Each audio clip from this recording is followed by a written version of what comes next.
Bakal pasangan calon Munafri Arifuddin dan Abdul Rahman Bando ikut mendaftarkan diri sebagai calon wali kota dan wakil wali kota Makassar dalam kontestasi Pilkada Makassar 2020 di kantor KPU Makassar, Minggu 6 September 2020. Pasangan Api Rahman secara khusus mendapat dukungan penuh dari putra mantan Wakil Presiden RI Yusuf Kalla. Pasalnya Solihin Kalla, CIO Kalla Group itu ikut mengantar Api Rahman ke KPU Makassar. Bahkan Solihin didaulat menjadi ketua tim pemenangan sementara menggantikan Erwin Aksa yang tengah terpapar COVID-19. Pasangan Api Rahman mendaftar melalui jalur partai politik dengan membawa 3 partai pengusung yakni Demokrat, P3, dan Perindo. Api optimis menang karena partai yang menjadi pelopor kemenangan kolom kosong di periode sebelumnya kini berpihak padanya yakni Partai Demokrat.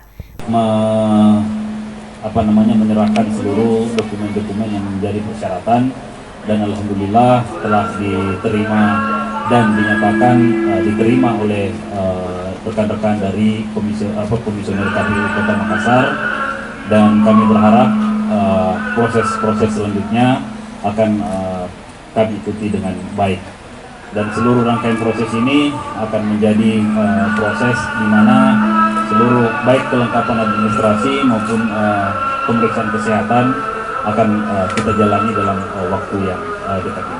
Kita lihat pada kesempatan hari ini partai-partai pendukung yang ada di sini sama dengan tahun lalu, di sebelah satu di partai menang. Nah, sekarang partai menang itu ada sama kita.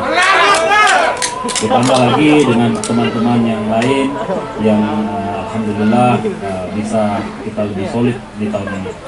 Dan pengalaman adalah guru yang paling berharga, sehingga ini akan memberikan kita peluang yang lebih baik di tahun ini. Meskipun telah terdaftar sebagai bakal calon wali kota Makassar di KPU, Api masih enggan membeberkan soal isu dirinya akan mundur sebagai CIO VSM karena akan fokus pada Pilkada Makassar. Ira, Pajar TV dan Pajar Radio melaporkan.